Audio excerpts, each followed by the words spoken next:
Well, welcome everyone to the Wealthy Speaker Podcast. I'm your host, Jane Atkinson, and if you are new to us, welcome. We hope you will stick around for years to come.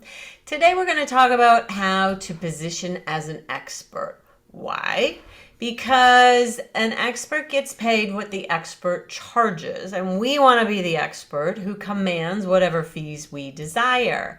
Our special guest is known for exactly that topic. Debbie Ellen, welcome. I'm so happy to talk to you today. Yeah, great to be here, Jane. We've known each other a long time, and I just respect so much what you do and how you support speakers at that next level. You know, that aspiration to be a wealthy speaker. Who doesn't want that? Who doesn't want that? Exactly.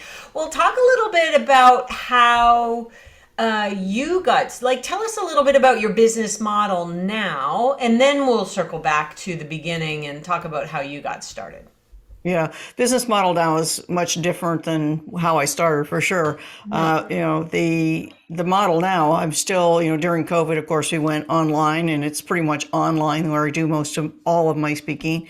I do specialty events, but I position myself as an expert who speaks. So I use that skill of speaking, which is the most amazing skill you can learn, to host my own events. Been hosting my own events for 16 years. Pretty much running my own business. I take keynotes occasionally, but it's deciding when I want to speak. And I think that's a great thing to say, be able to be in a position where you can say yes and no to the opportunities you want. And I think that's the wealthy speaker, is to be able to have that high fee and say where you want to go, right? And have other things you want Exactly. to do. Let's build the speaking business of your dreams, Yes. because you may decide that, hey, I've already been the road warrior. I don't want to do that anymore. In fact, Right. I'm pretty sure a lot of people came to that conclusion during COVID, that the whole life of the road warrior maybe wasn't something that they aspired to any longer. So let's go back to the early days. All What right. what Yeah. got you into speaking in the first place? Early days, yeah, 26 years ago. So I didn't know there was such a business as professional speaking. I did it out of wanting to help people be successful. I love small business. I love entrepreneurship. I've been an entrepreneur since I was 19 years old. So I was building and selling retail stores. After I decided I didn't want to, extend the retail business any longer in my life, I sold my last store. Before I sold my last store, it's like, what's my next chapter? And then I just said, well, I want to give back. I want to help people be successful. And I was at this big trade show in Vegas, and I asked one of my sales reps, I said, this is crazy. I have thousands of people coming here buying, but no one is helping anybody be successful. Why don't they have seminars? That's just, it seems crazy to me, because I go to seminars, I've hired mentors in life. And he says, wow, with your, because I took my business from $100,000 to $2.5 million in 2 years, and with the help of mentorship in my retail business. He said, you'd be great to teach that class. I'm like, yeah, I could do that. Right? You ever do I that, can Jane? do Like, yeah, that. I can do that. Right. Day comes, you're like, what? And so he said, I've been friends with the host of this event for 25 years. I'll introduce you to him. I'm like, oh, okay, great. And he goes, he gets on his walkie talkie. That's how long ago. Yeah.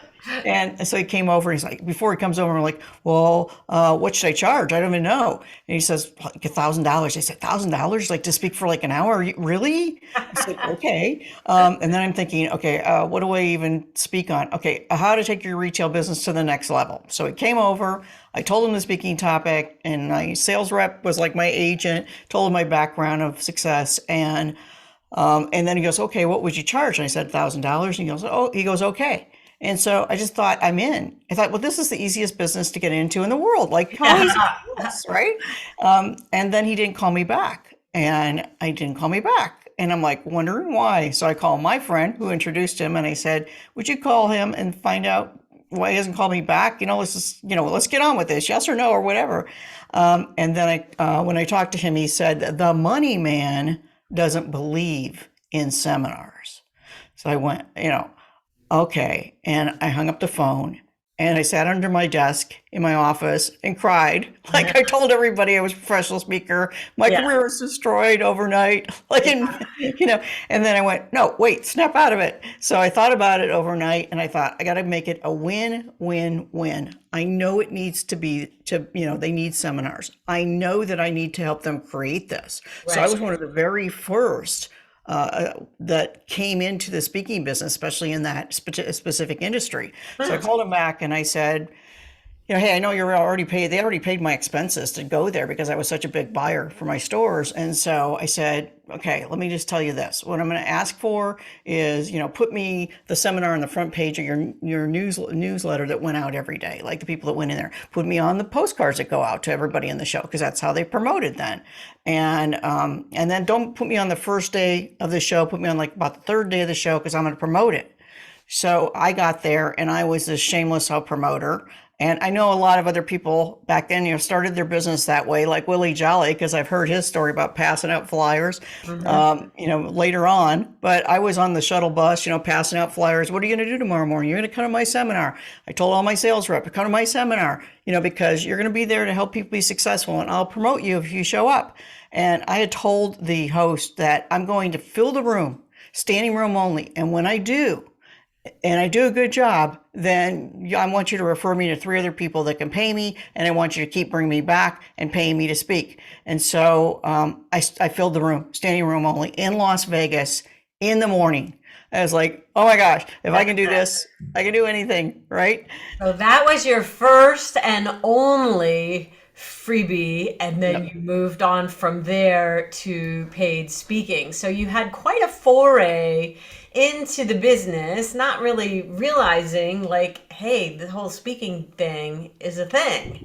Right. Yeah. Maybe I should learn it now. Maybe I should become professional And since you, they're so paying you me. get paid to speak, well, indirectly, and then you say, okay, now I'll go backwards and start to figure out what the industry looks like, which I'm sure there's a lot of people out there who have done that exact same path. Right. You prove it. You don't have to wait until somebody says they need it because they don't know why they need it. It's your job to tell them why they need you. And if you really focus on the benefits of the event, the meeting planner, the attendees, and that's where my heart was. It wasn't even about the money. The money didn't really matter. It was about giving back, and that's how I started it. But I also knew my value. I wasn't going to do it for free. Right. And I had heard that many times you need to speak many times for free before you get paid. I'm like, that's not a good business model for an entrepreneur in my book. Like, I want to get paid, so I'm going to figure out a way to do that. Yeah. Well, we do sometimes recommend that people just do it to build momentum. They say if you want to speak, speak. And so just getting out there and talking about your topic to anyone who will listen in the early days might allow you to build momentum and turn those freebies into paid. But I like to actually have people do that strategically. If even if they are going to do the rubber chicken circuit, let's make sure they do it in an industry that they want to be speaking Exactly. in. And so Yeah, exactly. let's do it a little bit more strategic. So you've developed a different path than most professional speakers. You've reinvented along the way. Tell us about your first big reinvention. Well, yeah, I stayed in the retail, which I really thought was small, Jane. I thought like this is too small. Is there going to be enough business? Oh my gosh, it's massive. But I was just thinking like apparel because I was in the apparel industry, and gift. So I went from apparel to gift, and then I thought I should probably know where my competition is if there's any other speakers back then. And I looked on Google and I found like retail speaker, and I found a gentleman that lived in Australia, Perth, Australia. And his thing was he was a paid professional speaker, one of the top speaker for the garden and landscaping industry. So I Oh, reached out to him and said, hey, well, maybe we could share leads, back and forth. I mean, retail's retail, right? And he says, I'll be in Phoenix, Arizona, where I live in 2 weeks. And I'm thinking, right. He goes, yeah. So I went there and I met him, and it was amazing. We did a lot of shared business back and forth that launched me into the garden landscaping business. Then I did every single state. So I started out with the association. So I did every state of garden and landscaping, and then I did national, and then I did international. Like his referrals, I got to like South Africa keynotes, and we did one together in England. I mean, it just like blew up, like just take a niche within a niche. And then I went, oh, okay, how about pool and spa? And then I got into pool and spa, and then I stayed in that industry. And then, like you said, every time you speak, the more you speak, the more you speak. So I'd speak at one of those trade shows, and then somebody that owns a chemical company for pools, they wanted me to do a group of seminars for all of their clients, and then they put me on like a road show. It just kept going, and it blew up very quickly. And it was probably at that time when just paid association business, one of the top probably 3% of paid professional speakers at that time.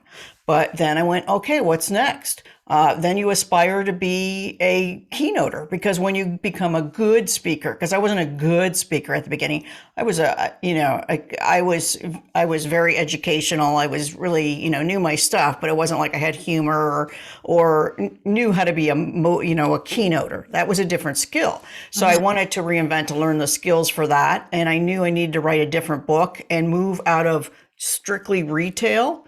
I also love real estate, and so I positioned myself for real estate and mortgage. They kind of picked me, and I loved it. And so I was retail, mortgage, real estate, and I was speaking on the topic of my newest book, which was my reinvention, which was called Shameless Confessions of Shameless Self-Promoters.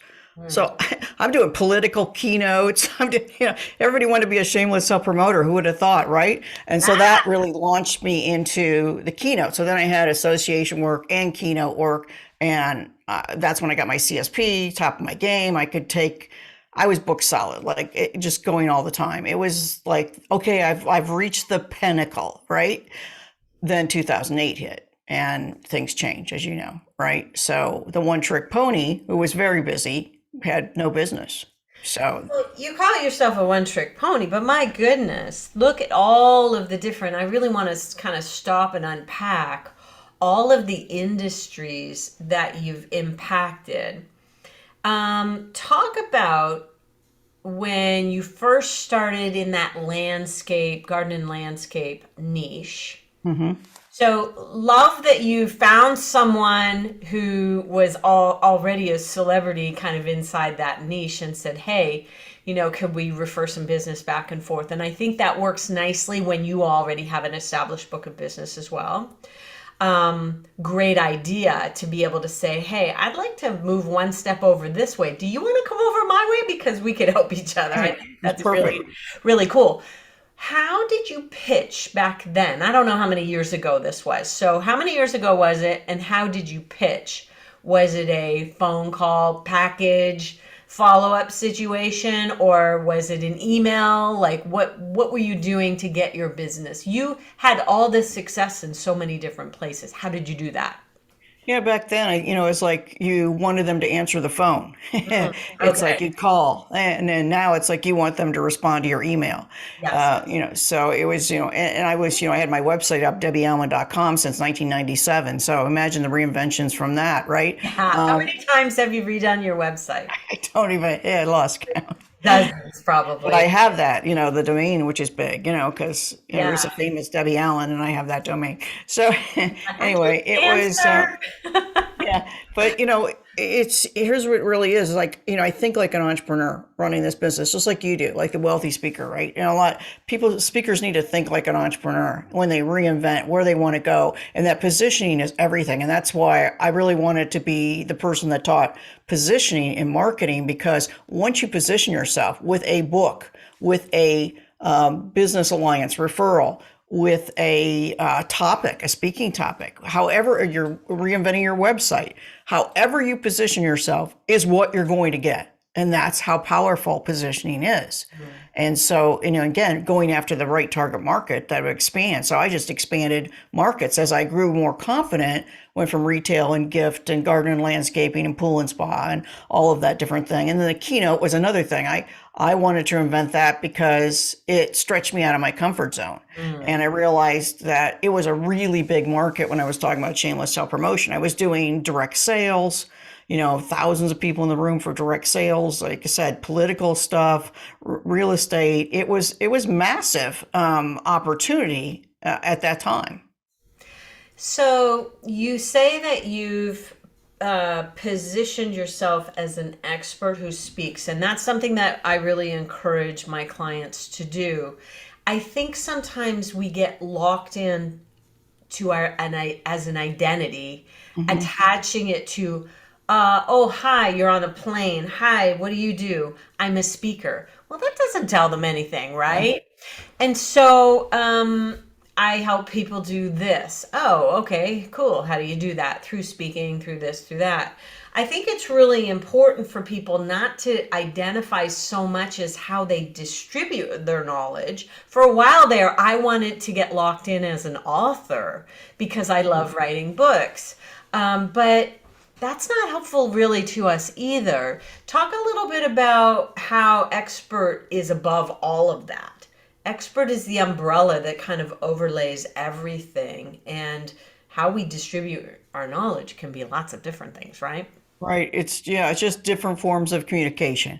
Whether you're on a live stage, whether you're on Zoom, whether you make it a book. I'm at 9 books. I'm writing the 10th book now. It's like, and I Yeah, don't even tell everybody the name of your 10th book, please. expert positioning. It's not out yet. So anyway, Ta-da! talk Oh, about so positioning. so wait a second. You speak about being an expert, and your book is called Expert Positioning. Like, come on, people. Can it get any simpler than that? Like, let's just. People are always trying to be so clever, and actually, I Right. really do love the shameless self-promotion title.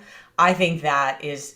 Tell the say the whole title of that, because I think if anybody wants to get two of your books, it be this next one and shameless self-promotion. Yeah, that one's a little dated, but it still gives you the concept of it in there. But they're still out there, I'm sure, because that book did amazing. It's called Confessions of Shameless Self Promoters, and that one, like I said, I would never have guessed that it would have launched a huge keynote speaking career. Mm. But the reason I thought of that was because I kept when every time I'd speak and I'd talk about marketing, people say, "Well, I don't have much of a marketing budget." I'm like, "You have yourself. Like, I've always promoted myself. Like, you have to. Yeah. If you don't believe in your ideas, who's going to believe in you?" And First so, sale is to you. I've been talking a lot about that lately. yeah, right. And then I didn't think I was a good writer, Jane.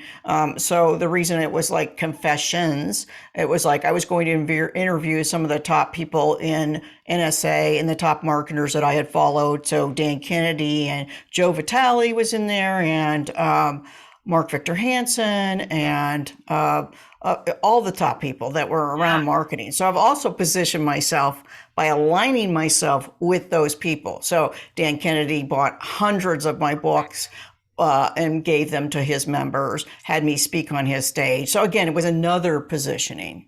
It's really good. That's really smart. There's so many things I want to talk to you about. I think I would like to ask the question, how important is mindset when it comes to being a shameless self promoter? Yeah. You Yeah, I gotta think, own it. You gotta own it. Talk a yeah, little well, bit about that. How do you do that when you maybe, like, how did you do that when you first started? it's almost like the shameless self promoter grew up and became an expert, right? You have to own your expertise the same way. So it's interesting that I've kind of followed that path because it's what I believe in. And I know that everybody needs to get to that high level. And the promoter is like the beginning level. Like, okay, you may have just started out in a business, you may have an idea, you got to promote yourself. And there is a science and an art to that, which I used to teach when I would get people on stage that were just like, I don't want to promote myself. I'm so against this. I would take those people on stage and I would transform them in front of the audience and Hmm. get them to a different belief like instantly. Ah, so Because it's you're like saying it's a hang up. mindset was everything. Yeah. So, what would be the belief?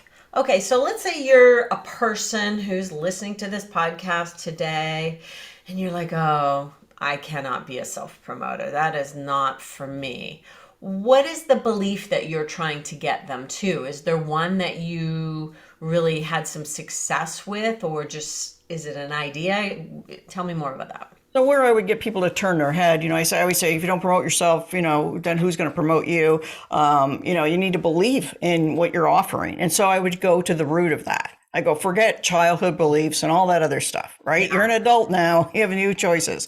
Right. And I go, okay, so tell me a little bit more in just a little nutshell of what you do and how you're better than your competitors. Okay, you really believe in yourself. I can feel that. Yeah. Okay, so when you don't promote yourself in the service of others, which is putting your head and your heart together and coming in a place of service. It is not pushy. It is not intrusive. It is putting yourself out there. And every time you don't do that, you rip yourself off. But here's the thing, you rip them off from the opportunity of learning from you or working with you or having your services. And see, so that it comes the heart place. And I even learned how to do that in my speaking business. I did a lot of personal development work when I was doing speaking because I was really in my head with the business.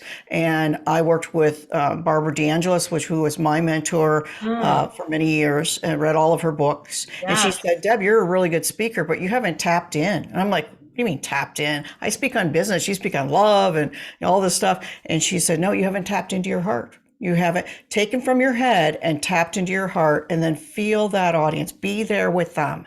And then she taught me how to tap in and then I could feel it, a little bit just starting to get comfortable with that. Hmm. And then I would tap in more and more and I became my real authentic self. Isn't it crazy that we become like this other person? And especially when you see new speakers and you can relate to this, Jane, they're speaking like above the audience. Like you're not up here. Speak to me, speak to my heart, show your authentic, caring self. And Mm. that's when I really became a great speaker. Oh, that's a beautiful story. I really love that. And you started with, I think you started with heart because you said the whole reason you wanted to speak in the first place was Yeah, because you wanted to serve. that's true. But then I And became so somebody else because I'm thinking about the speaking, in it, your head. this business got took over, and Right. I just love that message. Okay, so COVID has been a couple of years now. We just hit the 2 year anniversary as we're recording that. Talk a little bit about how your business changed during COVID. And I also want to tap into something you said earlier about hosting your own events. I'm assuming that's going to be a part of what you're doing going forward. Because I'm kind of toying with, okay, when am I ready to get back out there for my own like live in person events? Mhm. So, yeah, tell us about your business model today and how it shifted and evolved. Yeah, well, I've been the road warrior. I've spoken 28 countries, and that happened because of the last 2008 crash. So I freaked out, Jane. Like, it's like, I don't know what to do. I'm at the top of my game. There's just no business. And then I went, hey, there's other countries that are still doing well. And I went and started flying everywhere and then speaking everywhere. And I was on a 3 year world tour.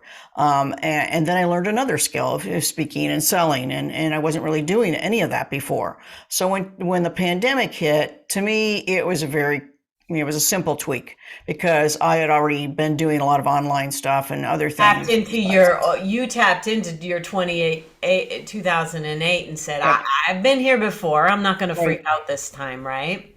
Good for Right. you. But I didn't have the answers. So I started reaching out to my relationships, of like, have other people in the business. How are you handling it? Let's just join together. Let's do a Zoom call. Let's do a mastermind together. So we promote each other and we're starting to build the list. And then I was getting clients from that and embracing it. And I was really fighting this. Like of everybody else, like I want to get out there. I do the big stages, fill the ballrooms, and my own events, and I've been Right. doing that for many years. And it's like, okay, I'm going to be one of the first ones out. I've always been one of the first to do stuff. And then, the first year that I tried to launch and do it, it was like, okay, they shut everything down. I couldn't do it.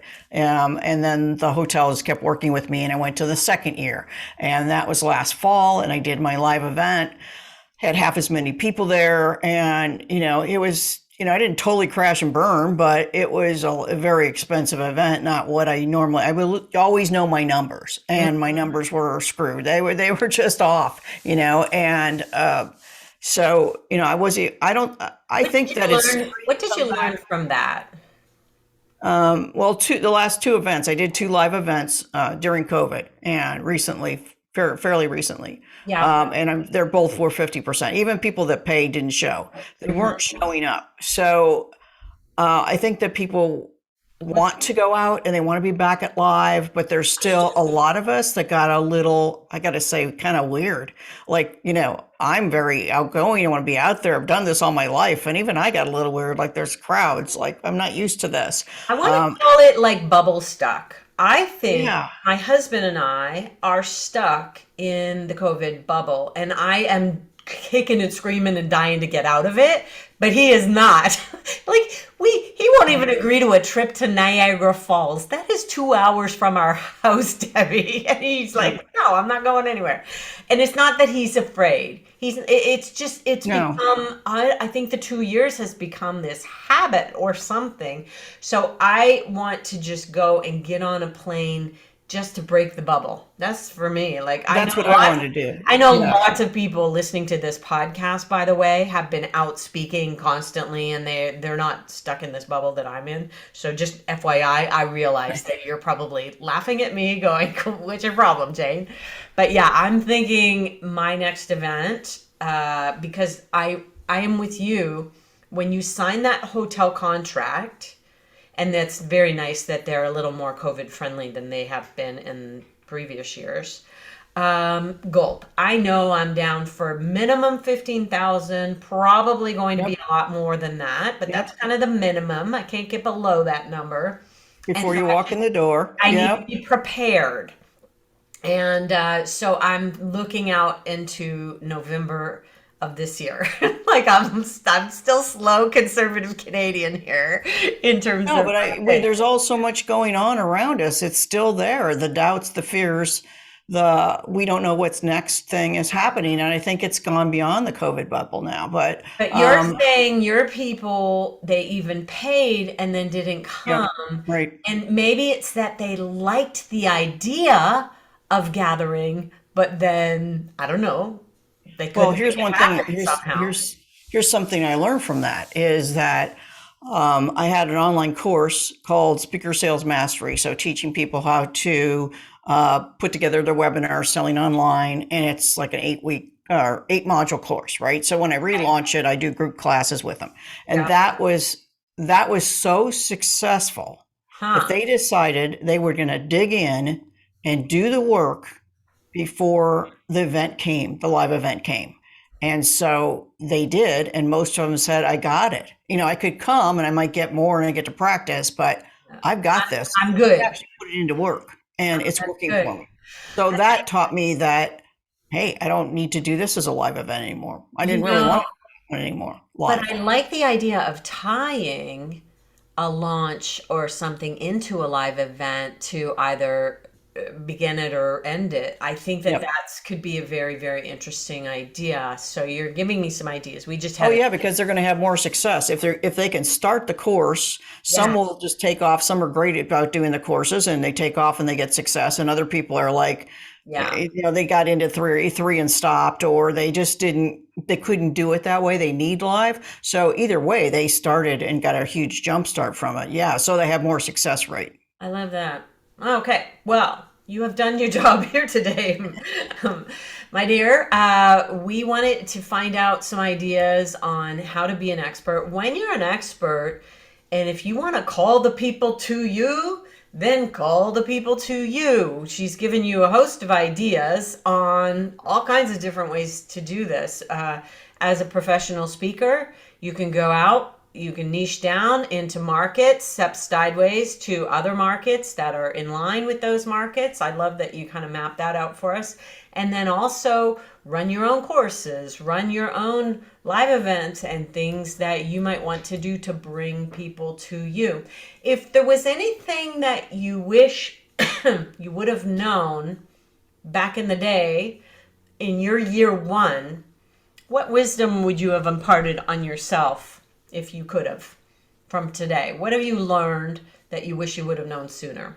Well, that I never really felt there'd be, something that would just stop the business, stop income when, because it's I've never had that experience as an entrepreneur. Maybe like a local business, a bridge would shut down and then, it's causing traffic, can't get to your physical location. But when the world shuts down or when the whole country shuts down, Yeah. and there's no opportunity. So you've got to have other income streams. So, be creating your online courses, get to know Zoom. My next strategy I'm working on right now, because I'm launching my online event this weekend, which, my highly paid expert workshop now is online. It will be online 2 times this year. I won't be doing it live again this year.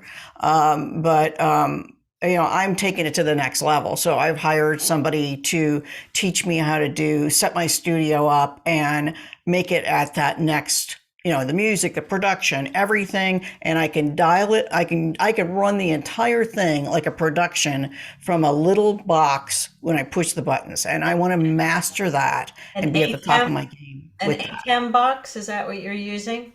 A little Stream switcher box? It's like stream box. It's like a switcher. Yeah, it's Cool. like a switcher box. Yeah. That's So awesome. it's a learning curve, but again, top of the game. So yeah, then I want the choice again to say yes or no. Yes, I can go back live where I've got the game handled both ways. I love that in this moment in time, you are leveling up your game in terms of your your virtual. I think that that's a message that is a great place to wrap this up on. Debbie, if people want to get in touch with you, it's Debbie Allen, Allen. Debbie was with an IE, by the way. What's the best way for them to reach you? Yeah, well, they can go through the website, debbieallen.com, and of course, reach me through there. Also, there's a fabulous gift that's on the homepage. It really tells you about expert positioning. It's a 30-minute video, and there's also a step-by-step action guide you can download, and then a one-page business plan so that you can create your income streams, like how much money you want to make, and then what income streams, and you kind of see it like a visual on one simple page. And so that's a fabulous gift that if you're interested in expanding your opportunities in this business, I highly suggest you do that and look at it before the next thing comes, because it'll come. It's just part of the business. I love it. Thank you for sharing that. Debbie Allen, thank you for being with us today. For those of you tuning in, hey, are you listening? Let us know. Reach out to me. I would love to hear from you. Jane at speakerlauncher.com. Let me know if you're listening. I hear about thousands and thousands of downloads every month, but I would love to hear from you personally. So reach out and let us know. And with that, we'll say see you soon, wealthy speakers. Bye for now, everyone.